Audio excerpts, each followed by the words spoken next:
Hello दोस्तों, मैं मुकेश गौर अग्रणी क्लासेस की ऑनलाइन क्लास में आपका स्वागत करता हूं। आज की क्लास में हम जीएस का एक नया जो सब्जेक्ट है हिस्ट्री, और हिस्ट्री का मॉडर्न इंडियन हिस्ट्री यानी आधुनिक भारतीय इतिहास का टॉपिक, भारत में आने वाली यूरोपीय कंपनियों का टॉपिक पढ़ेंगे। ओके, तो उसको हम मैप के थ्रू भी समझेंगे और जितने भी इसके जो कॉन्सेप्ट होंगे वो भी क्लियर करते हुए चलेंगे। ठीक है, तो हमारा टॉपिक क्या है? यूरोपीय कंपनियों का आगमन। यूरोपीय कंपनियों का आगमन भारत में। ओके, ठीक है। इन यूरोपीय कंपनियों का आगमन जो क्रम है वो है P D E D F S. P से पुर्तगाल, डी से डच कंपनी और ई से इंग्लिश यानी अंग्रेजी कंपनी ब्रिटिश, और डी से डेनमार्क, और एफ से फ्रांस, और एस से स्वीडन। ये भारत में इन यूरोपीय कंपनियों का आगमन का क्रम है। पुर्तगाल कंपनी जो सबसे पहले आए थे 1498, डच कंपनी 1595 और अंग्रेज 1600, और डेनमार्क 1616 में आए थे, फ्रांस 1664 में फ्रांसीसी कंपनी, और आखिरी में आए थे स्वीडिश 1731 में। ओके, तो ये इनके आने का क्रम है। ठीक, इसके अलावा देखिए हम इसको कॉन्सेप्ट से समझते हैं और कुछ जो सवाल आते हैं जैसे यूपीएससी मेंस में, या जो है फिर जो है किस तरीके की अप्रोच होनी चाहिए इसको समझने के लिए। अगर हम ये समझे कि भारत में आने वाली ये जो कंपनियां थी ये नए व्यापारिक मार्ग के रास्तों से भारत आए थे। नए व्यापारिक मार्ग के रास्ते का मतलब क्या हुआ कि इसका मतलब पहले, इससे पहले पुराने कोई व्यापारिक मार्ग जरूर रहे होंगे। ओके, तो आइए वो समझते हैं कि वो पुराने व्यापारिक मार्ग कैसे बाधित हुए, या उन पुराने व्यापारिक मार्गों के अलावा ये नए मार्गों की क्यों आवश्यकता पड़ी, या ये सवाल कि भारत में आने के लिए इन यूरोपीय कंपनियों के लिए कौन से कारण जिम्मेवार हैं। ओके, तो ये समझते हैं। हम मैप के थ्रू भी इसको समझने की कोशिश करेंगे। ओके, ये अफ्रीका, क्योंकि अफ्रीका के तट के सहारे नए मार्ग खोजे गए। ठीक, और हिंद महासागर को पार करते हुए ये मेडागास्कर, ये अरब प्रायद्वीप, ओके, और यहां ये फारस की खाड़ी, और ये फारस की खाड़ी से फिर आगे बढ़ जाते हैं सिंध, और फिर आते हैं भारत। ओके, देखें हमने कहा था कि यूरोपीय कंपनियों के आगमन जो है वो नए मार्गों से हुआ था। इन नए मार्गों से पहले कोई ना कोई मार्ग रहे होंगे। तो यूरोप और भारत के बीच प्राचीन काल से व्यापारिक संबंध रहे हैं। इसकी बहुत सारी जानकारी हमें बुक्स में, किताबों में देखने को मिल जाएंगी। ओके, अभी हम सिर्फ जो है यही डिस्कस करते हैं कि वो कौन कौन से मार्ग थे। एक मार्ग था जिसको एसी कहते हैं, असिस्टेंट कमांडेंट। ए से अफगानिस्तान, और सी से कुस्तुनतुनिया।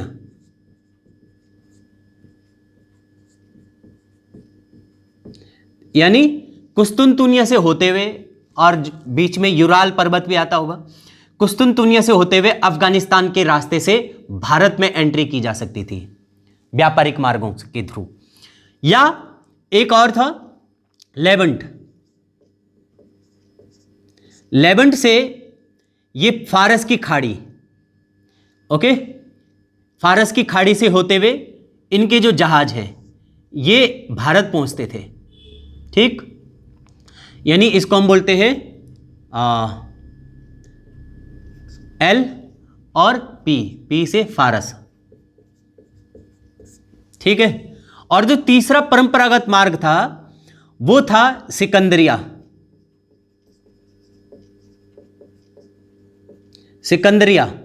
या इसको अलेक्जेंड्रिया भी कहते हैं। ठीक है। अलेक्जेंड्रिया से जो है ऐसे ये भूमध्य सागर पार करते हुए और नील नदी के रास्ते से फिर जो है ये रेड सी, और रेड सी से पार करते हुए भारत यानी अरब सागर। तो ये 3 परंपरागत मार्ग थे प्राचीन काल से और 14वीं सदी तक भारत आने के लिए यूरोपियों के।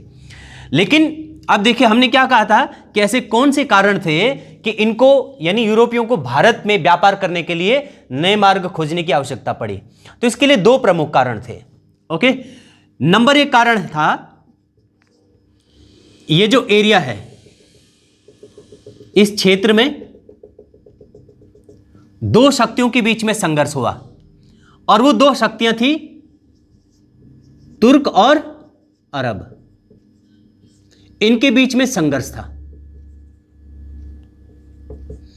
इसके संघर्ष का क्या परिणाम हुआ? तुर्क ने अरब पर 1453 में आक्रमण किया। किसका? तुर्क आक्रमण।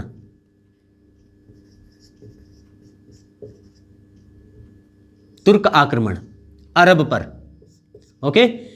जिससे इन तुर्कों का एशिया माइनर पर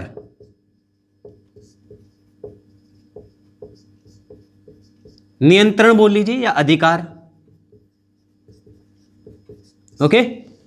अब इन परंपरागत मार्गों पर किसी और का अधिकार हो गया, यानी राजनीतिक सत्ता का परिवर्तन। और इस राजनीतिक सत्ता के परिवर्तन का क्या परिणाम हुआ कि यूरोप और भारत के बीच में जो व्यापारिक संबंध थे वो व्यापारिक संबंध क्या हुए? बाधित हो गए। ठीक है। अब इसका होगा क्या? जो है यूरोप के जो शक्तिशाली देश थे वो थे जेनेवा और इटली। ये 2 देश तो अपना जो विदेशी व्यापार है वो डायरेक्टली या इनडायरेक्टली जारी रखे हुए थे। ठीक है। लेकिन बाकी अन्य और लोग जो हैं उनको इससे दिक्कत हो रही थी। वो लोग कैसे व्यापार करेंगे? छोटे छोटे जो देश थे या छोटे छोटे अन्य और प्रांत थे। ठीक है। तो ये समझ गए पहला कारण कि जब ये मार्ग बाधित होंगे तो इन यूरोपियों को भारत के लिए या भारत जाने के लिए जो है नए मार्गों की आवश्यकता थी। क्यों? क्योंकि ये मार्ग तो बाधित हो गए, जाने ही नहीं देंगे इनको इस मार्ग से, है ना। और पुराने व्यापारिक मार्ग जो है वो आर्थिक दृष्टिकोण के लिए या आर्थिक दृष्टि से महत्वपूर्ण होते थे। समझ गए। अब देखिए दूसरा कारण हम देखते हैं, सेकंड कारण। ओके। या कारण बी। ए तो हमने देख लिया। ठीक है। तो दूसरा कारण क्या था कि यूरोप की क्या स्थिति थी? यूरोप में देखिए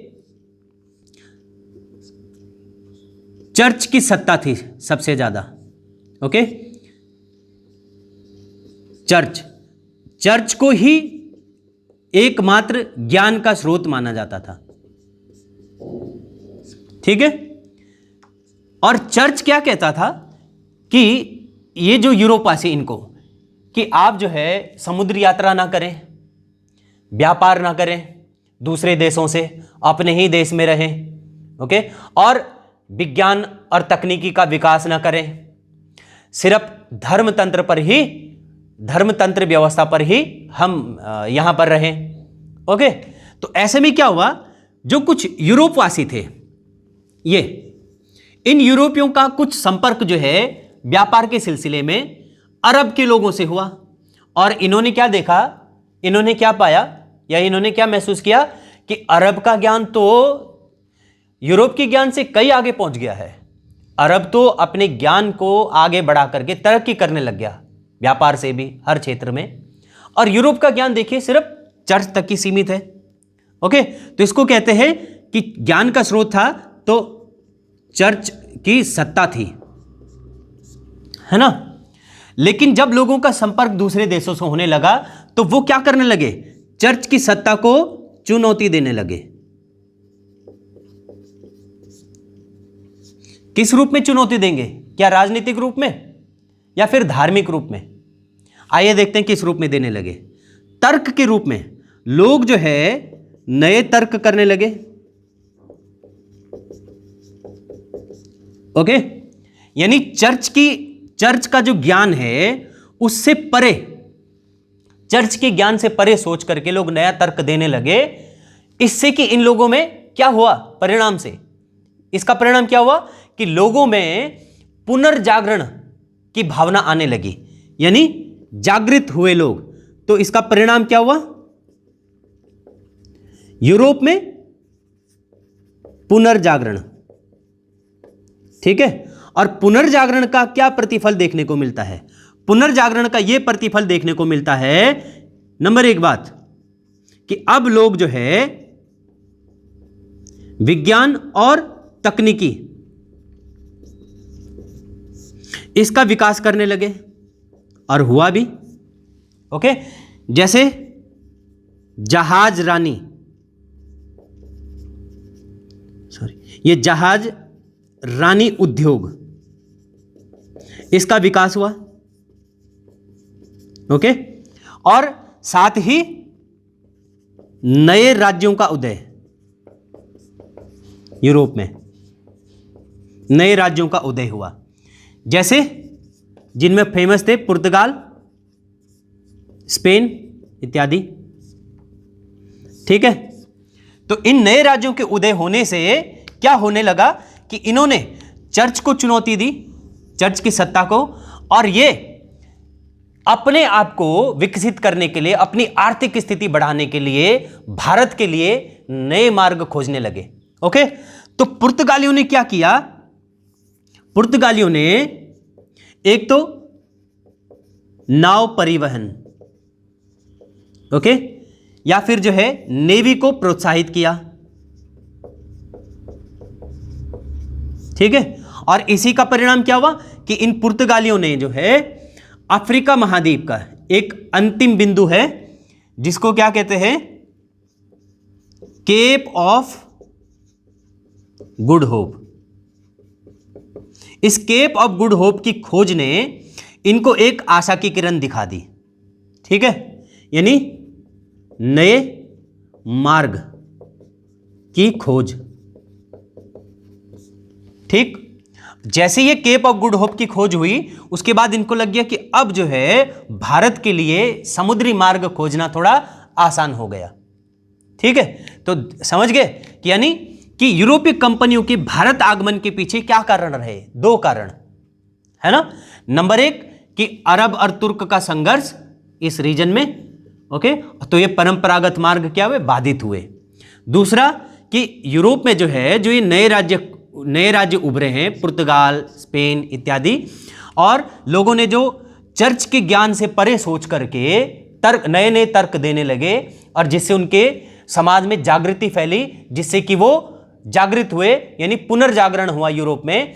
उससे नए जो राज्य हुए हैं उनका उदय हुआ, और इन नए राज्यों ने नाव परिवहन या फिर जो है जहाजरानी उद्योग को प्रोत्साहित किया, और विज्ञान और तकनीकी को अपनी शिक्षा में जोड़ा। ठीक है, उसके परिणाम से जो है ये इन्होंने नए नए मार्ग खोज निकाले, है ना, लंबी लंबी जो है समुद्र यात्रा करने लग गए। दूसरे देखिए, अच्छा यह भी कि विज्ञान तकनीकी के साथ साथ जो है इन्होंने दिशा सूचक यंत्र भी विकसित किए। ओके, दिशा सूचक यंत्र विकसित होने से बड़ी आसानी से समुद्र की लंबी लंबी यात्राएं तय की जा सकती थी। ठीक है, तो अगर हम जो है इन यूरोपीय कंपनियों के आगमन के ये सीधे फैक्ट ही ना देखें कि ये पहले पुर्तगाल कंपनी 1498 है ना, 1595, 1600 या 1731, सिर्फ फैक्ट ही नहीं देखना। क्यों? क्योंकि इतिहास के बारे में जो धारणा है ना कि हिस्ट्री जो है वो तथ्य पूजा का विषय है। हिस्ट्री में सिर्फ तथ्य नहीं होते हैं, ये जो फैक्ट है ये तो छोटे से उदाहरण है। आप देखिएगा कितने एक पॉइंट है, लेकिन इन फैक्ट को जन्म होने से या इन फैक्ट के आने के पीछे जो है ये इतना पुराना या इतना पूरा पहले का कॉन्सेप्ट होता है, पहले की जर्नी होती है, तब कोई जो है इतिहास की घटना जो है वो डेट वो ऐतिहासिक बनती है। इस तरह से समझने की कोशिश कीजिएगा। ओके, तो फिर इतिहास आपको बहुत ही इंटरेस्टिंग लगेगा और बहुत एक रोमांचिक विषय लगेगा। ठीक है, और देखिए इतिहास के बारे में बताएं, इतिहास सभी विषयों की जननी मानी जाती है ना। और क्योंकि देखिए आज पर्यावरण की जो परिवर्तन हो रहा है, तो पर्यावरण का इतिहास अगर हम देखें, आज जो हमारा जो क्लाइमेट है, क्या पहले ऐसी स्थिति थी? नहीं, चेंज आ चुका है बहुत सारा, है ना। आज जो समाज हमारा है, सामाजिक व्यवस्थाएं हैं पूरे विश्व में, अलग अलग जो जितनी भी व्यवस्थाएं हैं, क्या ये सभी व्यवस्थाएं ऐसे ही थी जैसे आज है ना? बिल्कुल नहीं। इसका रूप, इसका स्वरूप ये बिल्कुल ही अलग था पहले। ओके, तो इतिहास में हम क्या पढ़ते हैं कि सामाजिक परिवर्तन, राजनीतिक परिवर्तन, आर्थिक परिवर्तन, सांस्कृतिक परिवर्तन, भौगोलिक या पर्यावरणिक परिवर्तन, विज्ञान और तकनीकी में परिवर्तन, ओके, हमारी लाइफस्टाइल में चेंज, ये सारा कुछ जो है वो इतिहास में पढ़ते हैं। इसीलिए इतिहास को सभी विषयों की जननी माना जाता है। ओके, ठीक, तो चलिए इसके बाद हम ये सबसे पहला वाला ये जो टॉपिक है, यानी यूरोपीय कंपनियों में आने वाली जो पुर्तगाल कंपनी है, इसको पढ़ते हैं। देखिए ये रहा हमारा पुर्तगाल। ठीक, पुर्तगाल से 170 लोग 4 जहाजों में बैठे थे। ओके, उन 4 जहाजों में से 2 तो रास्ते में ही नष्ट हो गए थे। ठीक, और इसके अलावा अब जो 170 लोगों में से जो भारत पहुंचे थे वो थे सिर्फ 54 लोग। ठीक है, जिनमें से वास्को डी गामा भी था।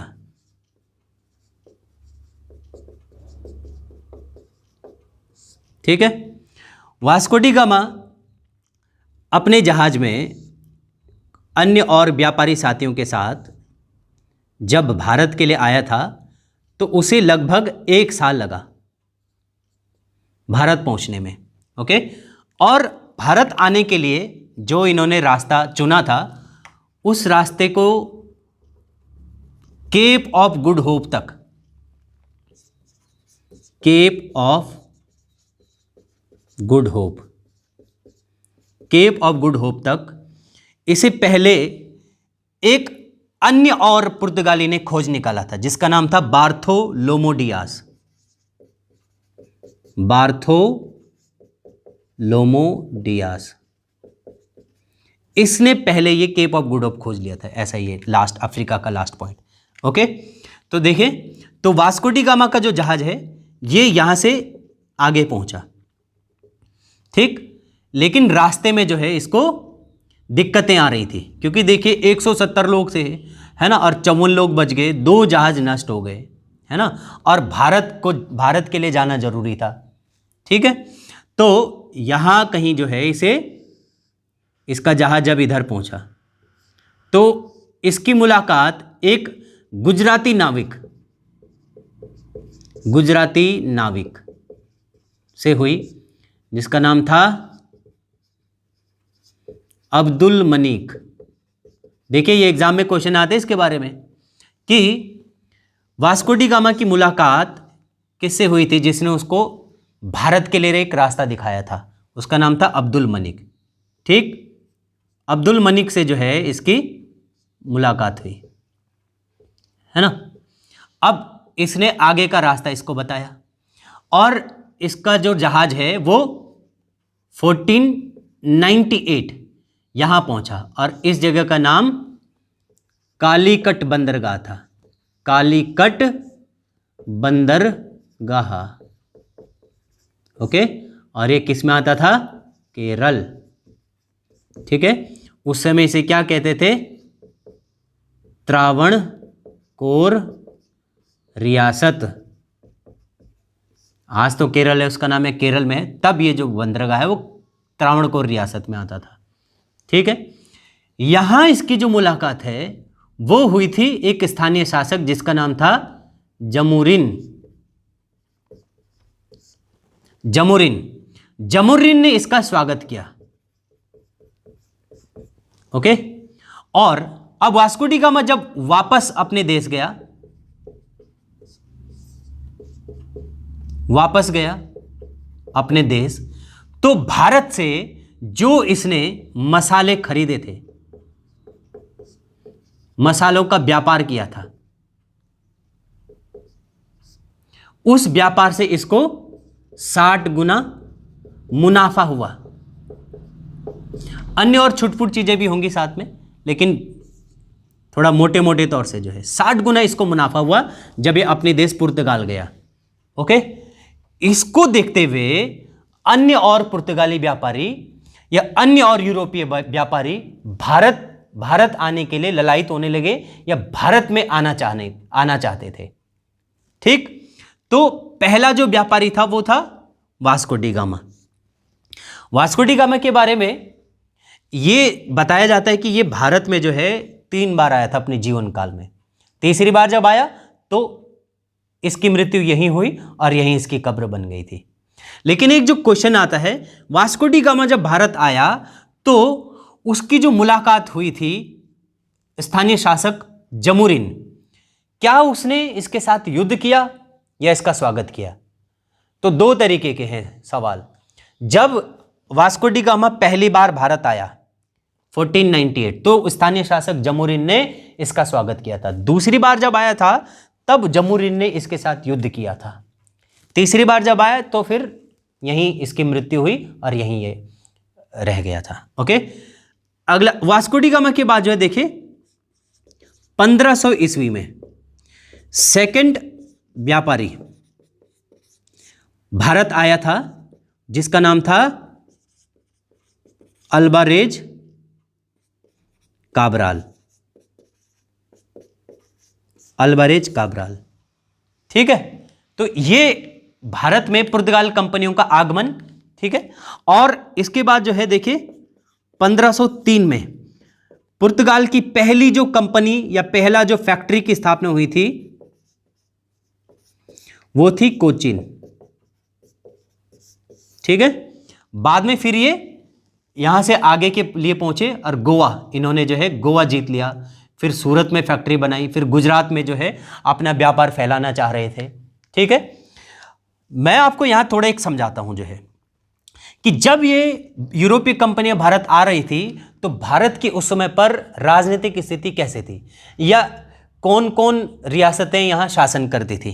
ओके, तो ये समझने का प्रयास कीजिए और थोड़ा इंटरलिंक करने का कोशिश कीजिए, ठीक है। देखें, ये भारत है, यहां तो दिल्ली सल्तनत है, ठीक, क्योंकि किस समय की बात है, 1498 की बात, तो मुगल सल्तनत नहीं है, क्योंकि मुगल सल्तनत कब शुरू होती है, 1526 को, है ना। तो जब तक ये आ रहे हैं या जब तक इन्होंने अपनी पहली फैक्ट्री खोली है तब तक जो है भारत की स्थिति कुछ अलग है। और ये मध्य प्रदेश और महाराष्ट्र, ठीक है, और ये गोलकुंडा, इन पे दक्षिण भारत में 3 प्रमुख शक्तियां थी। इसको कहा जाता था निजामशाही रियासत, ठीक, सॉरी निजामशाही राजवंश, और इसका नाम था अहमदनगर, और इस जगह को कहते थे बीजापुर रियासत, और यहां जो शासन करते थे वो थे यूसुफ आदिल शाह, तो आदिल शाही वंश, ओके। और इसको कहते हैं गोलकुंडा, जहां से कोहिनूर हीरा मिला था, गोलकुंडा की खानें, ओके। और गोलकुंडा में थे कुतुबुल सुल्तान, तो यहां कुतुब शाही,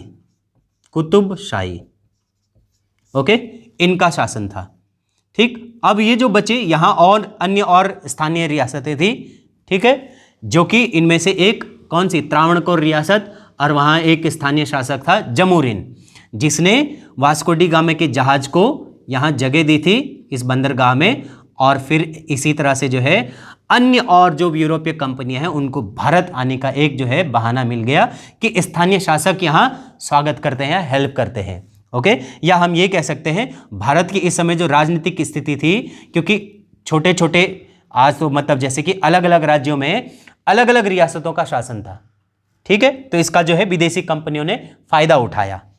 ठीक, ओके। देखिए एक चीज ये है कि ये जो तीनों रियासतें हैं, इन्हीं तीनों रियासतों के बीचों बीच जो है शिवाजी ने शुरुआत अब की थी अपने राज्य की, मराठा राज्य की, तो वहां भी ये समझने को या वहाँ भी ये हेल्प मिलती है। दूसरा और जो है देखिए कि आगे जब हम इसमें और पढ़ेंगे 1508 में, या जो गोवा जो है इन्होंने गोवा जो इन्होंने जीत लिया था बीजापुर रियासत से पुर्तगालियों ने, वो आदिल शाह से ही जीता था। ठीक है, तो ये मैप से इतनी ये इसकी हेल्प भी देखने को मिलती है, समझ गए? ओके, तो देखिए ये क्लास ज़्यादा लंबी ना हो जाए, इसलिए हम ये पुर्तगाली कंपनियों का जो टॉपिक है यहीं पर ही पढ़ते हैं। और इसके अलावा आगे जो हम पढ़ेंगे कि पुर्तगाली कंपनियों का विस्तार, पुर्तगाली कंपनी की भारत में फैलने की जो पृष्ठभूमि है, और पुर्तगाली कंपनियों का जो है प्रमुख प्रमुख जो फैक्ट्रियां हैं वो कहाँ खुली थी, ओके, और पुर्तगाल के प्रमुख गवर्नर, उनकी नीतियां, ओके, उनके शासन करने का तरीका, और पुर्तगाल के व्यापार से भारत में क्या प्रभाव पड़ा, हमारी संस्कृति सभ्यता पे क्या प्रभाव पड़ा, ये हम अगली क्लास में पढ़ेंगे। ओके, और तो मिलते हैं अगली क्लास में, तो तब तक के लिए थैंक यू, धन्यवाद।